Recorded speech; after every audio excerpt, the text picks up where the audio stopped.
Welcome to all. In this video lecture, we are going to see the order of a modulo m. We firstly see the introduction about what is meant by the order of a modulo m, and then we define the order of a modulo m and see some examples and the theorems. Okay, so let's see. As we know that when we take the powers, 2 square will be equals to 4, 2 cube will be equals to 8. So when we increase the index, that is we raise the power of the number, then the number will also increase. That is, it is here 4 is lesser than 8. That is, if we increase the power here, 2 square is here, 2 cube is here. So after increasing the power, the value of the number will be increasing, right? But in case of a modulus, what happens if we take 2 cube, which is congruent to 8 modulo 13. Okay, modulo 13, 2 cube is our 8 and it is congruent to 8 under the modulo 13. Similarly, 2 to the power 4 is equals to the 16, and which is congruent to what? It is congruent to 3 under modulo 13. Right? That is, here if we raise the power of the number, here the power of 2 is 3 and it is congruent to 8 under modulo 13. But when we take the power 4, then it is congruent to 3 modulo 13. That is, the number will be decreasing here. Under modulo, the power will be decreasing.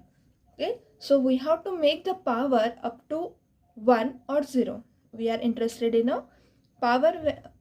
When we take the power of the given number, then it is congruent to 1 or 0. So here 2 to the power 12 is congruent to 1 modulo 13.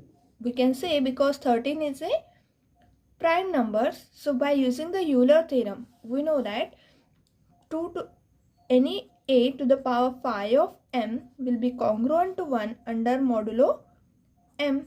This is our Euler theorem. Whenever the GCD of a comma m is equals to 1. So using this, here m equals to 13 and phi of 13 will be equal to 12, right? So we have, this is 2 to the power 12 is congruent to 1 and 2 to the power 4 is congruent to 0 under modulo 16, because 2 to the power 4 is 16 and under modulo 16 we have it is congruent to 0.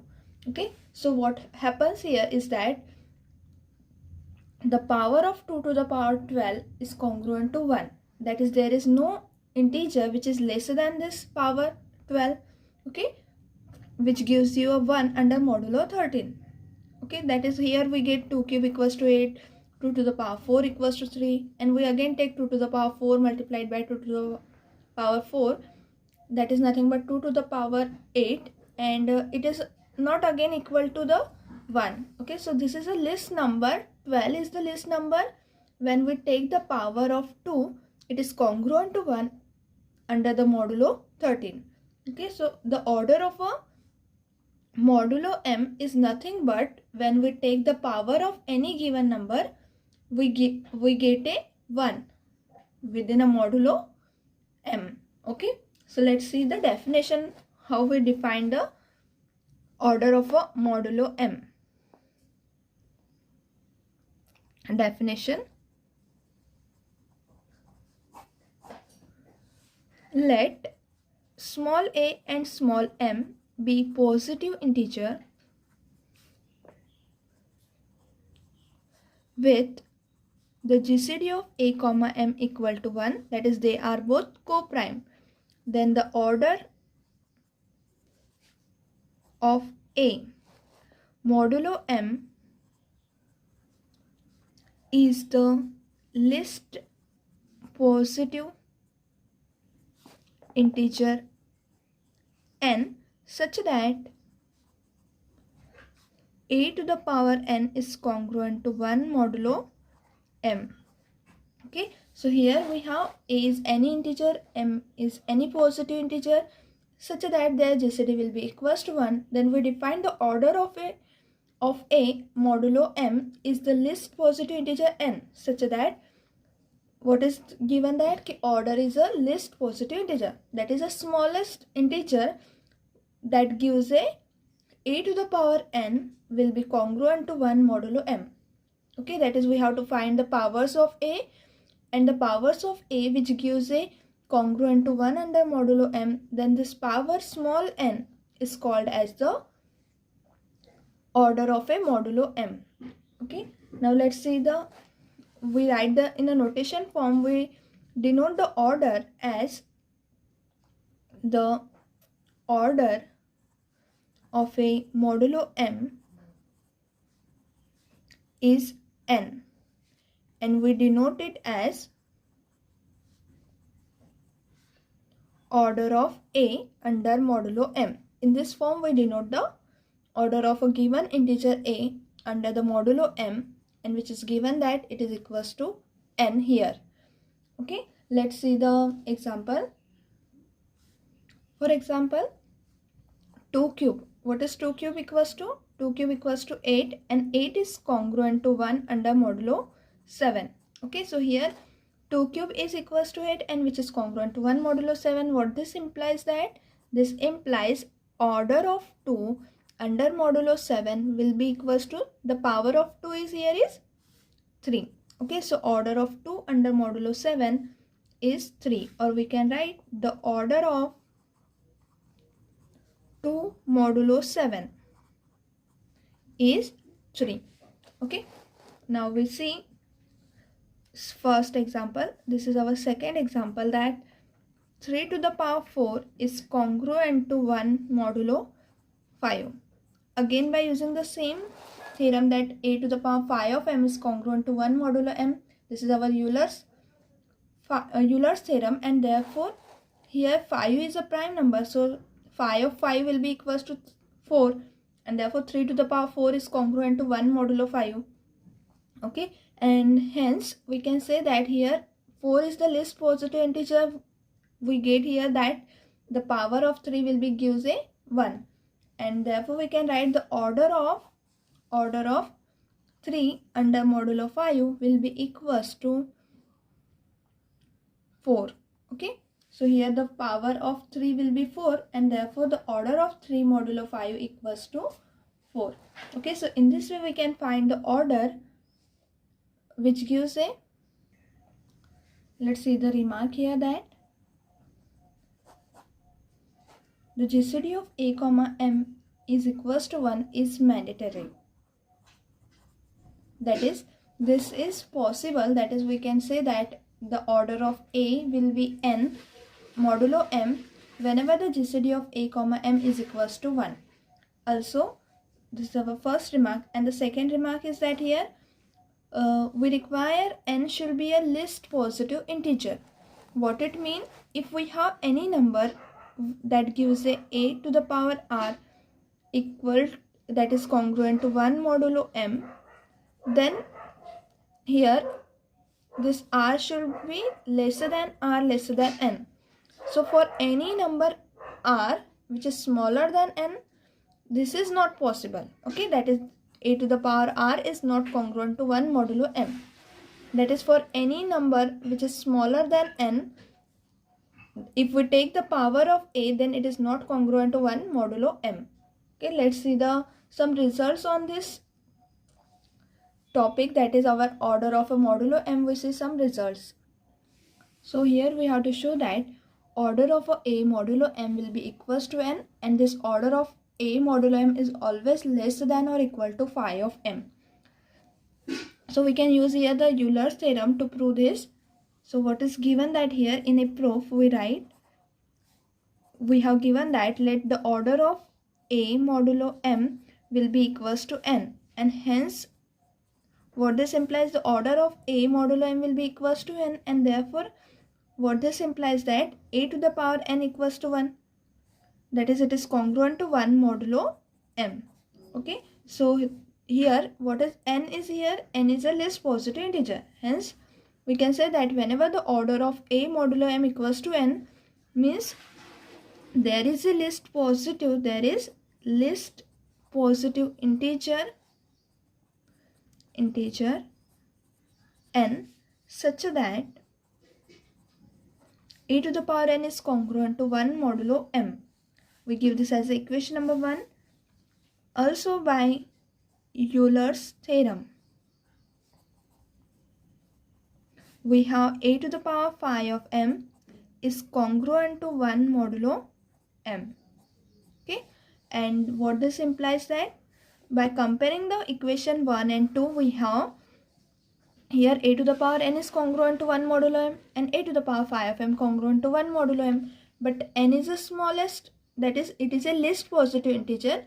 Therefore, phi of m must be less than or equals to phi of m. Okay, so from equation 1 and 2, we get this implies that n will be less than or equals to phi of m, because since n is least integer in equation 1. Okay, so we have here the proof that n is always smaller than the Euler phi function phi of m. Okay, here is the proof. Now we see the second example. So what is in a theorem? We have given that let the order of a modulo m is equals to n, where k is any natural number, then we have to show that a to the power k congruent to 1 modulo m if and only if n divides k. Okay, so to prove this, as we have given that order of a under modulo m will be equals to n. What this implies, by definition, we have, by definition, there is a list, n is a least positive integer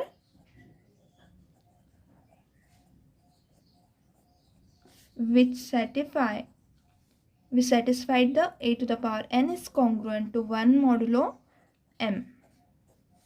Okay, we give this as a equation number 1. Now, to prove the if and only if part, we suppose that in first part we suppose a to the power k congruent to 1 modulo m, and we prove that n divides k. To prove that n divides k, we show that when we divide the k by n, we have the remainder should be 0. Okay, so in this way we prove the theorem. So let's see the first part. In the first part, suppose that a to the power k is congruent to 1 modulo m. Okay, we give this as a equation number 2. To prove that n divides k, we consider the integers k and n, and we apply on them, because n is dividing k, we have to prove this. Okay, so for this we have n should be smaller than k. Okay, so we take the division algorithm here on this two integer. By the division algorithm,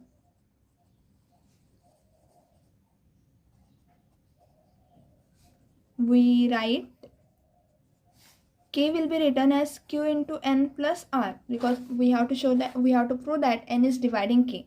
So n is smaller than k. Okay, so we divide the k by n, and we suppose the k will be equals to qn plus r. Now we have to prove that this r will be such that it is equal to 0. And if we show r equals to 0, then we get k is, that is n is dividing k. Okay, so where q is any positive integer and r is the remainder, so it is less than equals 0 less than equals to r less than n, because r is smaller than n we required. Okay, and therefore then by equation 2, what we have, a to the power k is congruent to 1 modulo m. So we substitute the value of k here, qn plus r. So equation 2 implies a to the power qn plus r is congruent to 1 modulo m. We can write here a to the power qn into a to the power r is congruent to 1 modulo m. But as we know here that here 0 is less than equals to r less than equals to n. Okay, so here a to the power qn is, we can write as a to the power n to the power q a to the power r, which is congruent to 1 modulo m, and 0 is less than equals to r less than equals to n. As here from equation 1, a to the power n is congruent to 1 modulo m. So using this, a to the power n will be congruent to 1 under the modulo m, and therefore we can write this as this is going to be 1. Okay, and therefore we have only a to the power r congruent to 1 modulo m, where r is such that it is less than equals to less than n. Okay, so here not equal to, here it is strictly less than n. Okay, so this is by equation 1, because we have using here the equation 1 that a to the power n will be equals to 1, and what here we get here that a to the power r is congruent to 1 modulo m, and r is here smaller than n. So what this implies here is this, because n is a least integer, so if r is a smaller than n, then what this implies, r must be equal to 0. Okay, so we get here that what this implies, r will be equal to 0, otherwise n will not be a smallest least integer in equation 1. Okay, and therefore r equals to 0, that is remainder equals to 0, therefore we have k will be equals to qn plus 0, or k will be equals to qn where q is greater than 0. What this implies that because k is written as q multiplied by n, and therefore we say that n is dividing k. Okay, so we have to prove in this first part, and hence first part is proved. We prove second part, part 2. We suppose conversely let n divides k.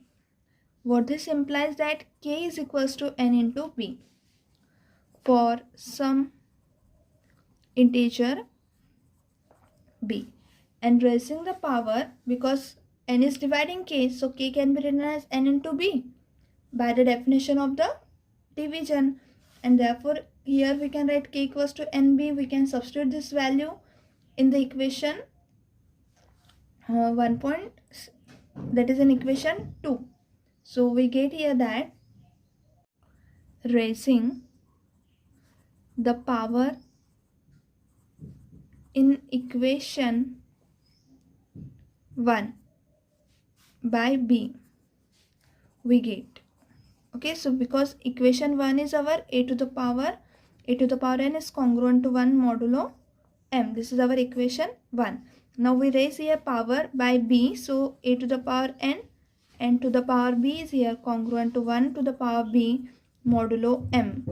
What this implies that because n into b will be equals to k, so we get a to the power k is congruent to 1 modulo m.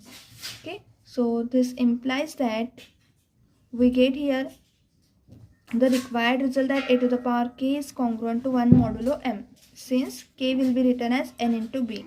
Okay, so the second part is also proved, and hence our theorem is proved here. Now we see the corollary based on this theorem, that is if the GCD of a comma m is equals to 1, then the order of a modulo m divides phi of m. So what we have here, since we have here that GCD of a comma m is equals to 1, this is always true, and therefore by Euler's theorem we can write the phi of m as e to the power phi of m will be congruent to 1 modulo m. Okay, by the Euler's theorem we can write this, and therefore by using this theorem, because we have a to the power phi of m is congruent to 1 modulo m, and since the order of a modulo m will be equals to n, then it is a list, n is a least positive integer. Okay, so when we apply the above theorem, because whenever we have the order of a modulo m equals to n, then n divides the whatever the power in the a divides that number. Okay, by using this theorem, right? And so here order of m, because n divides by the theorem, n divides phi of m by theorem, and therefore we can write here that order of a modulo m will divide phi of m. Okay, and therefore we get the proof of the corollary, and here we conclude our lecture. So thank you everyone.